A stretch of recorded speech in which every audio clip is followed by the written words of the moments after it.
유월절을 치르기 위해서 예루살렘을 찾으신 그 예수님과 제자들이 느끼는 체감적인 절기는 4월 중순이었습니다. 그때는 무화과가 익지 않는 계절입니다. 그런데 예수님이 무화과가 없다는 것을 실망이 여기시고 그를 저주한 장면이 이상하다고 생각했습니다. 그러나 오늘 성경에는 뭐라고 기록을 하고 있습니까? 그 무화과 나무가 잎이 무성하였다고 기록을 하고 있습니다. 나그네들이 누구의 허락을 받지 않고 먹을 수 있는 권리를 취득하는 그 과실은 무화과 나무입니다. 누구나 길거리에 서 있는 무화과 나무는 먹을 수가 있어요. 또 거기 보면은 오아시스 옆에 그 샘 옆에는 무화과 나무가 항상 많이 있다고 그럽니다. 그러니까 지나가는 나그네가 그늘을 그 아래에서 쉬면서 물을 마실 수 있는 바로 그곳이 무화과가 많이 있는 곳이었어요. 또 12전당꾼이 가나안 땅에 처음에 입성했을 때 그곳을 기름진 땅이라고 보고할 수 있었던 것은 잘 익은 무화과 덩이를 가져온 데 있었습니다. 성경에 나오고 있는 저 포도원 또 무화과 이것들은 풍요의 그 상징입니다. 항상 하나님의 백성들을 넉넉하게 하나님께서 윤택해 하시겠다 하는 비유의 상징으로 무화과 포도의 결실에 대해서 비유를 했던 것은 우리는 기억을 합니다.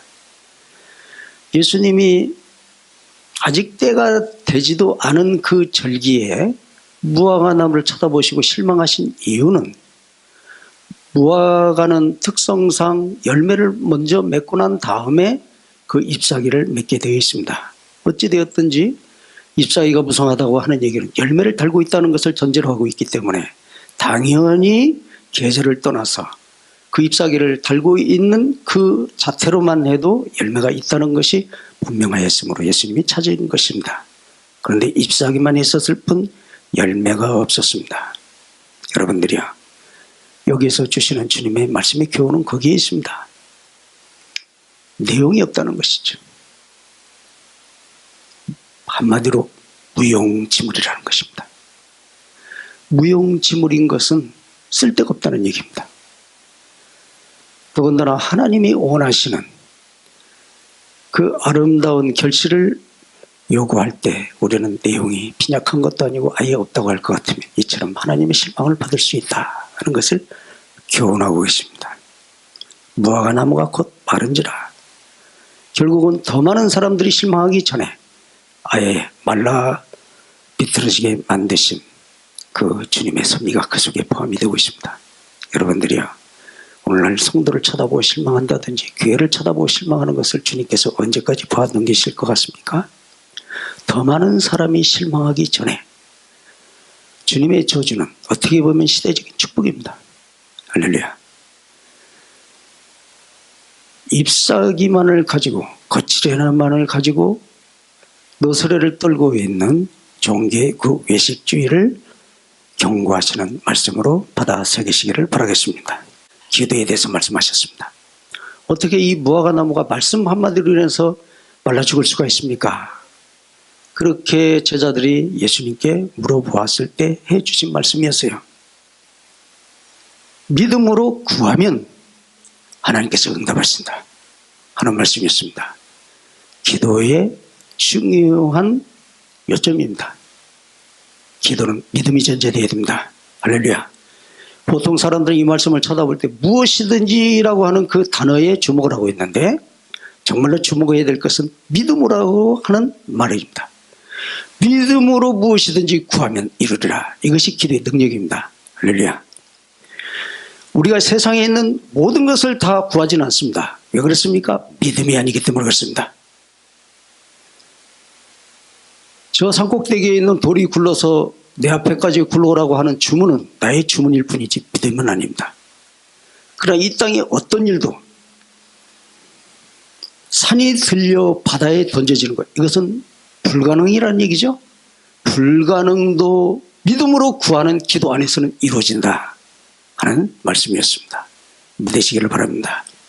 여러분들이요, 우리의 기도가 어디까지 관통을 해야 됩니까? 믿음의 본질을 관통을 해야 됩니다. 세상의 모든 불가능을 하나님의 믿음으로 구하면 채워주실 거라고 확신하는 이 절대적인 믿음을 가지고 불가능을 가능하게 하는 것이 우리 기도로 가는 것을 잊지 마시기를 바랍니다. 예수님이 성전에 들어가셔서 많은 사람들에게 말씀을 증거해 주실 때 그때 대제사장과 장로들이 나왔습니다. 그리고 예수님께 말을 붙였습니다. 무슨 권위로 이런 일을 하느냐고 물어보았습니다. 바로 전날 예수께서 장사꾼들을 그 성전에서 몰아내신 그 권위에 대해서 곰곰이 생각하고 연합해서 달려나온 것이 분명합니다. 당신이 무슨 권위로 이 성전에서 주인처럼 사람들에게 호령하느냐고 물어본 것입니다. 그때 예수님은 이 말씀에 대해서 다음과 같이 이야기하셨습니다. 나도 한 가지 말을 너에게 물어볼 텐데 너희가 대답하라 그랬습니다. 세례 요한이 베푼 그 세례가 하늘로서 내려온 것이냐 아니면 이 땅의 사람들로서 비롯된 것이냐고 물어봤습니다. 정치 계산 속이 빠른 저들은 금방 머리를 굴렸습니다. 하늘에서부터 내려왔다고 할 것 같으면 그런데 먼저 믿는 너희가 왜 믿지 않느냐고 물어볼 것이고, 사람에게서 나왔다고 할 것 같으면 세례 요한을 추종하는 많은 사람들이 지금도 가슴앓이를 하고 있는데 그들의 분노에 불을 붙일 것이 분명하였으므로 이것은 말하기가 곤란하다 싶어서 예수님 앞에 한 목소리로 저들은 다음과 같이 얘기했습니다. 우리가 알지 못하노라. 참, 자, 선지자의 말씀과 정치꾼의 그 말은 이처럼 다릅니다. 선지자는 세상 사람들이 다 등을 돌려도 하나님이 주신 말씀이기 때문에 외치는 것이 선지자이고, 정치꾼은 사람들이 등 돌리는 말은 절대적으로 혀를 깨물고 하지 않는 것이 정치꾼입니다. 사람들의 지지를 받지 못하는 말은 자기 스스로 신념을 꺾는 것이 정치꾼이고, 백이고 천이고 등을 돌린다 할지라도 하나님이 주신 진리의 말씀일 것 같으면 바로 외치는 것이 하나님이 세운 일꾼의 차이입니다. 두 아들이 있는데 맏아들에게 가서 오늘 포도원에 가서 일하라고 아버지가 말씀을 했다고 그랬습니다. 그런데 그 맏아들은 간다고 해놓고 안 가고, 둘째 아들에게 가서 포도원에 가서 너 일 좀 하거라 그랬더니 그 녀석은 싫다고 노골적으로 불만을 표시해놓고 난 다음에 그 다음에 포도원에 가서 일을 하겠다 그렇게 말을 했습니다.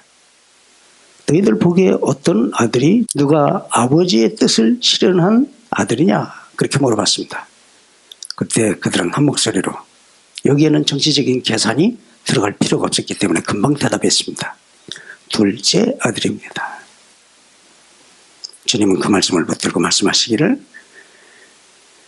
내가 진실로 너에게 이르노니 세리들과 창녀들이 너희보다 먼저 하나님의 나라에 들어가리라 그랬습니다. 금방 그들은 그 비유로 말씀하신 세리와 창녀가 누구이고 또 큰아들이 누구인지를 깨달았습니다. 자기들을 빗대서 하는 말이라고 하는 것을 금방 알아들었습니다.